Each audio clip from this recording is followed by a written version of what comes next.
Agapayan, kaagapay mo sa paglagong spiritual. Kumusta ka na kaagapay? Ano man ang iyong pinagkakaabalahan sa mga oras na ito, sana samahan mo ako sa pag-aaral ng salita ng Diyos. At kahit sa mga panahon na ito ng matinding pagsubok ng pandaigdigang krisis at apektado ang ating bansang Pilipinas, nananampalataya pa rin akong laging mabuti ang Diyos sa ating lahat. Tayo ay magkakasamang muli sa loob ng 30 minuto. Ako po si Pastor Ronald Llobrera sa ating programang Agapayan. Dito lamang yan sa 702 DZAS FEBC Radio TV, Agapay ng Sambayanan. Tayo po ay kasapi sa KBP, Kapisanan ng mga Broadcaster ng Pilipinas. Binabati natin ng happy listening ang ating mga kaagapay, sina Pastor Benji and Pastora Christian Arsiaga ng CCMC Taguig. Ako'y nagpapasalamat sa kanilang pag-imbita sa akin bilang naging tagapagsalita ng kanilang nakaraang family camp na ginanap po dyan sa CEMI Pampanga. Happy listening din kay Pastor Nolito Miranda and to all Miranda family. Pagpalain po kayo ng Panginoon, Pastor Nolito Miranda. Nais ko ring pasalamatan ang mga naging bahagi ng aming church youth camp na naging matagumpay na nagtapos kanina. At ang mga organizers ay purihin ng Panginoon sa inyong buhay, ang Sync Group, at syempre ang Food Committee. Thank you sa aking may bahay, Pastora Mary Grace Llobrera, kay Pastora Jovi Valdez, Pastora Tintin Montino, Sister Doris Silva, at sa lahat po ng naging katuwang namin sa youth camp na ito, kasama si Pastor J.R. Soriano and his wife, Pastora Melody Soriano. Ganun din kay Sister Princess Tan. Purihin ng Panginoon sa inyong buhay paglilingkod. Ngayong gabi kaagapay, ating tatalakayin ang tungkol sa isang pagdiriwang at ito'y gaganapin bukas. Ito ay ang Easter Sunday. At ito'y bibigyan natin ng pamagat na The Message of Easter Sunday. Subalit, bago po yan, gusto ko lang balikan yung nangyari a week before the Easter. Yan po yung Palm Sunday. O kaya yung tinatawag ng marami na palaspas. Palm Sunday is a profound story that Jesus wants us to learn. Na tila bagang ang sinasabi ng Panginoon dito ay naparito ako para bigyan kayo ng kalayaan o freedom. Kasama dito kaagapay ay physical mong buhay. Maaring kalayaan mula sa sakit, kalayaan mula sa kabiguan, kalayaan mula sa kasalanan, at kalayaan maging sa pagkakautang. You are free not only financially and materially but even emotionally. Marami sa ating kakilala ang hindi makatulog kapag hindi nakakapagtagay o nakakatagay o nakakainom ng alak. You can be free. You don't need alcohol or any chemicals. Yung iba naman, hindi kayang mabuhay na walang karelasyon o love life. God wants you to be free. It will come, and I declare, kahit walang bisyo, you are complete and satisfied. Kahit walang relationship, you are complete and satisfied with Christ. That's freedom. You don't need anything to make you happy. You don't need vices, you don't need drugs or any chemicals. You don't need any relationship to make you happy, to make you complete. Alam mo kaagapay, yung iba, halatang halata mo na ang nagpapasaya sa kanila ay love life. Just check their Facebook. Yun ang laging nakapost, love life, love story. Kaagapay, pakinggan mo ito. Jesus makes you complete. Jesus said, I came in peace and I want to give you freedom and completeness. Isa pang interesting dito kaagapay, 200 years before Jesus came, 200 BC, the Jewish people excavated o nakahukay sila ng coin na ang drawing ay palm leaves. Ibig sabihin nito that even on their money or coins, they long for freedom from this Roman Empire. Because from the time of Moses up until the time of Jesus Christ, the Israelites, they were conquered more than 25 times by 25 different countries. Tayo sa Pilipinas ilan? Spain, Japan at Amerika. Kaagapay, ito rin ang ating kwento na maaring sinakop ng iba't ibang mga bagay dito sa mundo. Maraming umaalipin sa atin. The story of Israel is our story. Maybe sickness bound you. Nasubukan mo na ba yung kakain ka sa buffet restaurant? Eat all you can, ika nga. Subalit hindi mo magawang kainin ang gusto mo. Bakit? Dahil may sakit ka, bawal sa'yo. Minsan nakakatawa. Dahil sa dami-dami ng menu, doon sa restaurant nakakainan mo, subalit ang pwede lang sa'yo ay talbos. Walang freedom. Subalit ito ang maganda. When Jesus enters in, things changed. The bottom line of the story of Palm Sunday is this. This time you can have freedom that you can never experience by trying to do things your way. Because when Jesus enters in, things changed. Ang sabi sa mga Hebreo, Kabanatang 10, sa mga talatang 11 hanggang 18, bawat pari ay naglilingkod araw-araw at paulit-ulit na naghahandog ng pare-pareho ding mga handog. Subalit ang mga iyon ay hindi naman nakakapawi ng kasalanan. Ngunit si Kristo ay minsan lamang naghandog para sa mga kasalanan at ito'y sapat na pagkatapos ay umupo siya sa kanan ng Diyos. Ngayoy naghihintay siya roon hanggang sa lubusang pasukuin sa kanya ng Diyos ang kanyang mga kaaway.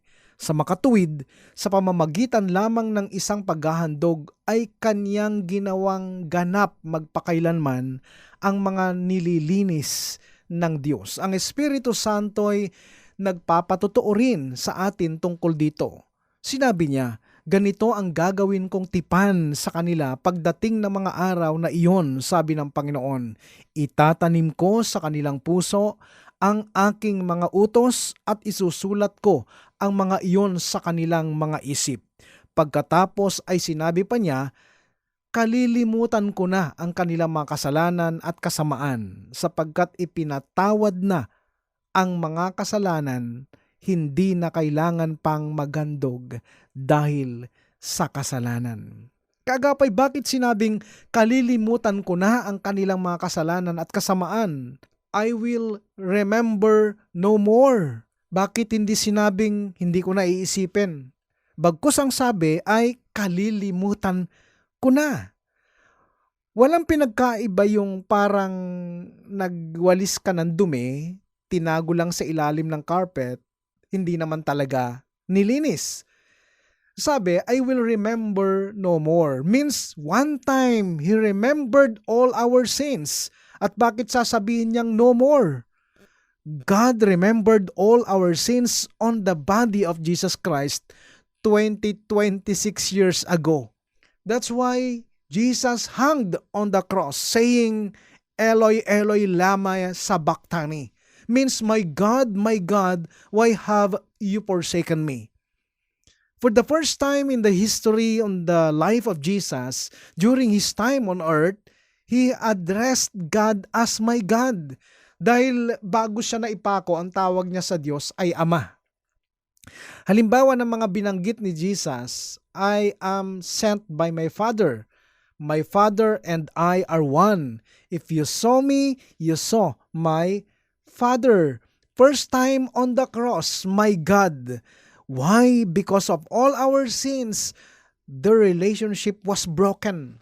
Ang pagiging Kristiyano ay hindi tungkol sa pagbabagong buhay para mahalin ka ng Diyos. Tandaan mo itong sasabihin ko sa iyo kaagapay. Ang pagsunod ay hindi susi para maranasan ang pag-ibig ng Diyos, kundi ang pag-ibig ng Diyos ang susi para sa pagsunod. If you don't have the love of God in your life or in your heart, you can never obey God. Kaagapay, ito isang hamon para sa iyo. Kung hahayaan mong pumasok ngayon si Jesus sa buhay mo, makakasumpong ka ng kalayaan at katubusan sa lahat ng iyong pagkakasala.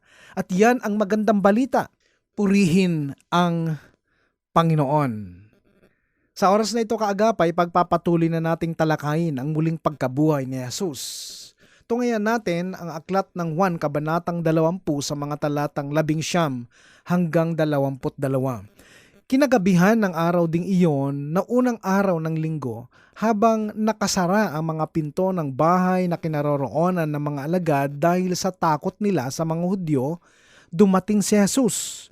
Tumayo siya sa kalagitnaan nila at sinabi, "Sumainyo ang kapayapaan." Pagkasabi nito, ipinakita niya ang kanyang mga kamay at ang kanyang tagiliran. Tuwang-tuwa ang mga alagad nang makita nila ang Panginoon. Muling sinabi ni Jesus, "Sumainyo ang kapayapaan. Kung paanong isinugo ako ng Ama, isinusugo ko rin kayo." Pagkatapos, sila'y hiningahan niya at sinabi, "Tanggapin ninyo ang Espiritu Santo." Kaagapay, pag-usapan natin ang muling pagkabuhay ni Jesus. The message of resurrection is none other than peace. Ang unang mensahe ng muling pagkabuhay ni Jesus ay hindi pananampalataya, hindi pananalangin, hindi pagsunod, kundi kapayapaan. Nasa isang kuweba ang mga alagad sa panahon na yon, nagtatago sila at nag-uusap-usap. Maaring sila ay nakakaramdam ng takot, pag-aalala at pagkabigo. Imagine the time will going on in the hearts of the disciples. And here's Jesus saying, "Guys, peace unto you." God wants to tell you today, have peace. Ano man ang mga pinagdadaanan mo sa buhay sa mga oras na ito, maaring kawalan ng pag-asa, kabiguan, kagipitan, matinding problema, matinding kalungkutan. Gawa nitong nangyayari sa ating ngayon na pandaigdigang krisis, sobrang taas ng diesel at gasoline. Kaagapay, ang unang mensahe ni Jesus sa kanyang muling pagkabuhay ay kapayapaan. May karapatan si Jesus na rebukin ang mga alagad dahil tila bagang wala silang pananampalataya. Subalit hindi niya ginawa because Jesus is full of grace. Bagkus ang mga binitawan niyang mga kataga sa mga alagad ay sa gitna ng pagkatakot, kalituhan at kabiguan, kapayapaan ang iniiwan ko sa inyo. Kaya nga kaagapay, kahit pa sa mga panahon ng kakulangan, karamdaman, salat sa yaman at dumadaan ka man sa matinding kahirapan sa buhay, may pag-asa.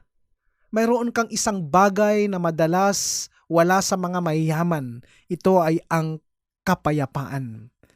Mamaya lang kaagapay, makikita mo kung gaano ang magiging turnaround ng mga sitwasyon dito. Because the message of the Easter and resurrection is coming back to life again. At ito na po ang mga sumunod na pangyayari. For 40 days, bago siya umakyat sa langit, inayos lahat ni Jesus ang dapat ayusin. Kinausap niyang mabuti ang kanyang mga alagad. At sa panahon ni Apostol Pablo, ito ang kanyang matinding patotoo. Ang sabi sa unang Korinto, kabanatang 15, sa mga talatang 3 hanggang 6, "Sapagkat ibinigay ko sa inyo bilang pinakamahalaga sa lahat ang tinanggap ko rin na si Kristo'y namatay dahil sa ating mga kasalanan tulad ng sinasabi ng kasulatan. Inilibing siya at muling nabuhay sa ikatlong araw tulad din ng sinasabi sa kasulatan. At siya'y nagpakita kay Pedro at saka sa 12. Pagkatapos nagpakita siya sa mahigit na 500 kapatid na nagkakatipon. Marami sa kanila'y buhay pa hanggang ngayon, subalit patay na ang ilan. At nagpakita rin siya kay Santiago at pagkatapos sa lahat ng mga apostol." Kaagapay, nagpakita si Jesus sa mga alagad upang sabihin sa kanila ang mensahe ng pag-asa at kapayapaan. At wala ba kayong napapansin sa kanyang muling pagkabuhay? Hindi nawala yung bakas ng butas ng pako sa kanyang mga palad at yung butas niya sa tagiliran. He showed them his wounds and spear in his side, and he said, "Peace be with you." Every time you see the finished work of Jesus in your life, you have peace. Amen? Listen, people who rejecting the gospel of grace, one thing na madidescribe natin sa kanila, they don't have peace. Why? Because if you're only focused on wag kang magkasala, baka magkamali ka, hindi ka mahal ng Diyos. Hindi yan ang mensahe ni Jesus. Dahil ang mensahe niya ay kahit anuman ang kalagayan mo sa buhay, ang kapayapaan ay nasa iyo. Na ikaw ay may katiyakan sa buhay, na kahit pa ikaw ay hindi naging masunurin sa Diyos, ang kanyang habag at biyaya ay patuloy pa rin na ipinagkakaloob niya sa iyo. Ngunit ang madalas na nasa isip ng tao, sa dami ng kanyang kakulangan, ay galit na sa kanya ang Diyos at malabong siya ay pakinggan sa kanyang mga dalangin. Kaagapay, ang sistemang ganyan ay nasa ilalim ng lumang tipan. Pakikinggan ka ng Diyos sa dalangin mo, pagpapalain ka ng Diyos kung ikaw ay masunurin. Kaagapay, mahalaga ang pagiging masunurin mo sa Diyos. Ipagpatuloy mo yan, subalit hindi yan ang batayan ng Diyos para pagpalain ka. Ang laging batayan ng Diyos ay ang Panginoong Hesus. Sa bagong tipan, pinagpala ka ng Diyos, kaya ka lalong susunod sa Kanya. Sinasabi ko sa iyo to, kaagapay, matagal ka nang pinagpala at pinagpapala ng Diyos. Subalit ang tanong, are you obedient 100%? By the way, Bible obedience is not 99% obedience. It's 100% obedience. Ang biblical obedience, gawin mo yung 10 sapagkat kung yung 9 lang ang susundin mo, ang sinasabi ng Biblia, you missed everything. Subalit ang tanong, naging masunurin ka ba 100% sa Diyos? Di ba? Hindi. But you're still blessed today. Why? Because of the broken body of Jesus. Here's my wounds. Here's the spear in my side. This what will always reminds you that you should have peace in your Christian life because of what I did for you, not because of what you've done for me. Ganun po ang kapayapaan. Hindi yung nabigay ko na ba sa Diyos lahat? Gusto kong paglingkuran ng Panginoon. Panginoon, sa'yo na lahat.